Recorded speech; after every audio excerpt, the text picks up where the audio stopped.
जहां पर मुझे संघर्ष करना पड़ा। कई बार हताश होकर के मैं पूज्य बाबूजी से, जब वो जीवित थे, तो उनके सामने जाकर के कहता था कि बाबूजी जीवन में संघर्ष बड़ा है। तो उन्होंने बहुत अच्छी बात बताई। उन्होंने कहा कि बेटा, जब तक जीवन है तब तक संघर्ष है।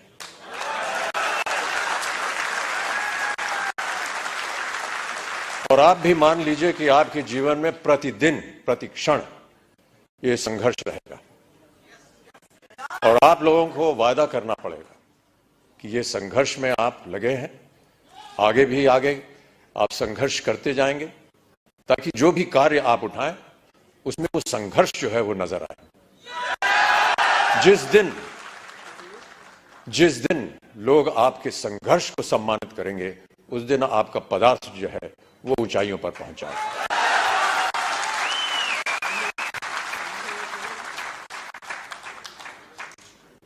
माता पिता का सम्मान करना हमारी संस्कृति रही है भारत में, और हम सब हमेशा उनकी बातों को याद रखते हैं। कई बार बाबूजी से पूछता था कि मेहनत करने के लिए क्या करना चाहिए। उन्होंने कहा कि काम करना चाहिए और समय से काम करना चाहिए। एक संस्कृत का श्लोक उन्होंने मुझे बताया कि सूर्योदय चास्तमय चशाइनम जहाति लक्ष्मी रवि चक्रवर्तीनम। माने ये कि सूर्य उदय होने से लेकर के और अस्त होने तक जो इंसान सोता है, वो चाहे चक्रवर्ती राजा भी क्यों ना हो, उसकी धनराशि जो है वो गायब हो जाती है। तो सूर्य उदय होने से पहले आपको उठना पड़ेगा और न्यूट्री चार्ज को आगे बढ़ाना पड़ेगा।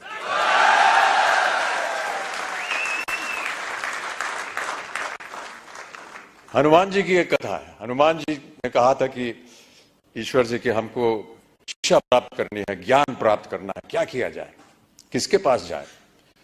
उनसे बताया गया कि आप सूर्य के पास जाइए। सूर्य देवता जो है वो ज्ञान का भंडार है, उनके पास आप जाएंगे तो वो आपको ज्ञान दे सके। तो हनुमान जी गए सूर्य देवता के पास। तो सूर्य देवता ने कहा, भैया मैं तो चलायमान हूं, चलता रहता हूं, कैसे तुमको शिक्षा दूंगा मैं। तो हनुमान जी ने कहा कि आप ज्ञान मुझे देते जाइए और चलते रहिए, मैं आपके सामने उल्टा होकर के चलूंगा। तो आप चलते रहेंगे, मैं आपके सामने उल्टा होकर के चलता रहूंगा और ज्ञान प्राप्त हो जाएगा मुझे। कहने का तात्पर्य यह है कि सूर्य के आगे आपको चलना पड़ेगा, तभी जाकर के आपको ज्ञान प्राप्त होगा, तभी आपका संघर्ष जो है वो सफल होगा। प्रोत्साहित करने के लिए एक कविता की कुछ पंक्तियां हैं। इससे पहले मधुशाला की एक पंक्ति पढ़ी गई थी, क्षमा चाहता हूं, उसमें थोड़ी बहुत त्रुटियां थी। जो यहां सज्जन पुरुष आए थे,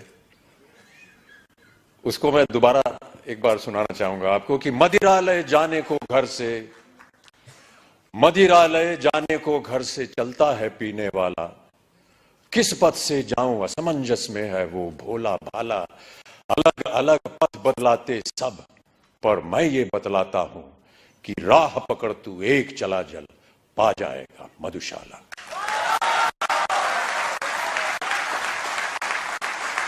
एक और बहुत सुंदर कविता है, उसके कुछ क्षण पढ़ देता हूं आपके लिए। यह है, लहरों से डरकर नौका पार नहीं होती और कोशिश करने वालों की कभी हार नहीं होती। नन्ही चींटी जब दाना लेकर चलती है, चढ़ती दीवारों पर 100 बार फिसलती है, मन का विश्वास रगों में साहस भरता है, चढ़कर गिरना गिरकर चढ़ना न अखरता है, आखिर उसकी मेहनत बेकार नहीं होती, कोशिश करने वालों की कभी हार नहीं होती। तो आपकी कोशिशें हमेशा बनी रहें। आपका सहयोग रहा है। जिनको भी आज पुरस्कार दिया गया है, उनको मैं अपनी ओर से एक खास बधाई देता हूं और उम्मीद करता हूं कि इसी तरह हर कार्यक्रम में आपके साथ जब मैं आऊं तो और भी लोग पुरस्कार प्राप्त करने के लायक हों और मैं उनके साथ उन्हें पुरस्कार दे सकूं, उन्हें प्रोत्साहित कर सकूं। अंत में जाने से पहले बाबूजी की एक और कविता की कुछ पंक्तियां आपको सुनाना चाहूंगा। इस कविता का शीर्षक है अग्निपथ।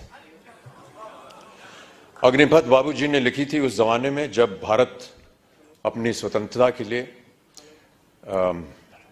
लड़ाई लड़ रहा था अंग्रेजों के खिलाफ। तो भारत की जनता को प्रोत्साहित करने के लिए उन्होंने ये कविता लिखी थी। लेकिन मेरा ऐसा मानना है कि ये एक ऐसी कविता है जो हर क्षण, हर वर्ष, हर युग में उसका एक ही मायने निकलता है, प्रोत्साहित करती है जनता को। तो आपको भी मैं प्रोत्साहित करने के तौर पर अग्निपथ की कुछ पंक्तियां सुना देता हूं कि अग्निपथ अग्निपथ अग्निपथ, वृक्ष हो भले खड़े, हो बड़े हो घने, एक पत्र छाह भी मांग मत मांग मत मांग मत। अग्निपथ अग्निपथ अग्निपथ, तू न रुकेगा कभी, तू न मुड़ेगा कभी, तू न झुकेगा कभी, कर शपथ कर शपथ कर शपथ। अग्निपथ अग्निपथ अग्निपथ, ये महामनुष्य है, चल रहा मनुष्य है, अश्रु श्वेद रक्त से लथपथ लथपथ लथपथ। अग्निपथ अग्निपथ अग्निपथ। मैं आशा करता हूं कि आप सब इस अग्निपथ को स्वीकारें और इस पथ पर चलकर अपने श्रम से, अपने कार्य से इस अग्नि परीक्षा को पार करें